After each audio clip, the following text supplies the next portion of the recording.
Kabanata 1. Tatlo at sinabi ng Diyos magkaroon ng liwanag, at nagkaroon ng liwanag. 4 At nakita ng Diyos ang liwanag na mabuti, at inihiwalay ng Diyos ang liwanag sa kadiliman.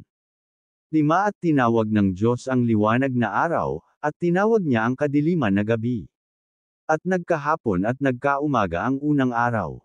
6 At sinabi ng Diyos, magkaroon ng isang kalawakan sa gitna ng tubig, at mahiwalay ang tubig sa kapwa tubig. 7 At ginawa ng Diyos ang kalawakan, at inihiwalay ang tubig na nasa ilalim ng kalawakan, sa tubig na nasa itaas ng kalawakan, at nagkagayon. 8 At tinawag ng Diyos ang kalawakan na langit.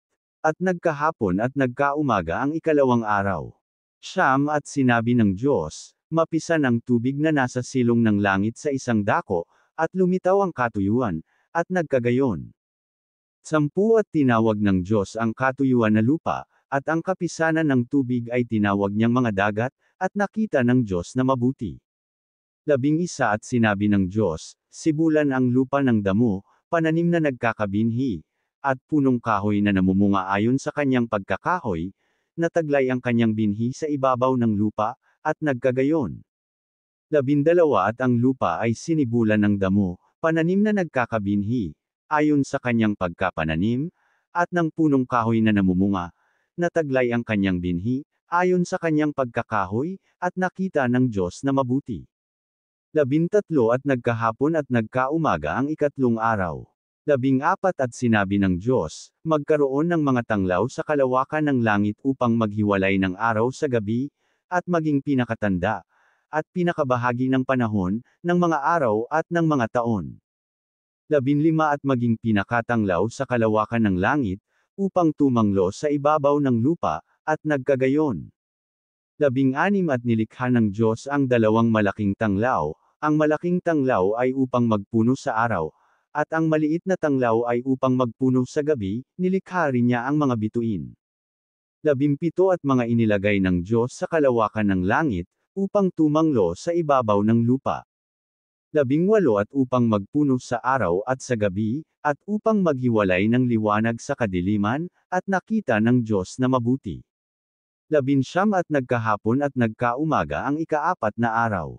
20 At sinabi ng Diyos, bakalan ng sagana ang tubig ng mga gumagalaw na kinapal na may buhay, at magsilipad ang mga ibon sa itaas ng lupa sa luwal na kalawakan ng himpapawid.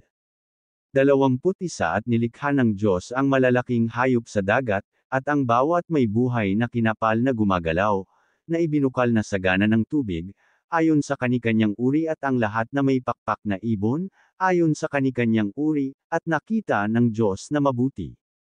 22 At mga binasbasa ng Diyos, na sinabi, kayo'y magpalaanakin, at magpakarami, at inyong punuin ang tubig sa mga dagat, at magpakarami ang mga ibon sa lupa. 23 At nagkahapon at nagkaumaga ang ikalimang araw. 24 At sinabi ng Diyos, bakalan ang lupa ng mga may buhay na kinapal, ayon sa kanikanyang uri ng hayop at ng mga kinapal na umuusad, at ng mga ganid sa lupa, ayon sa kanikanyang uri, at nagkagayon.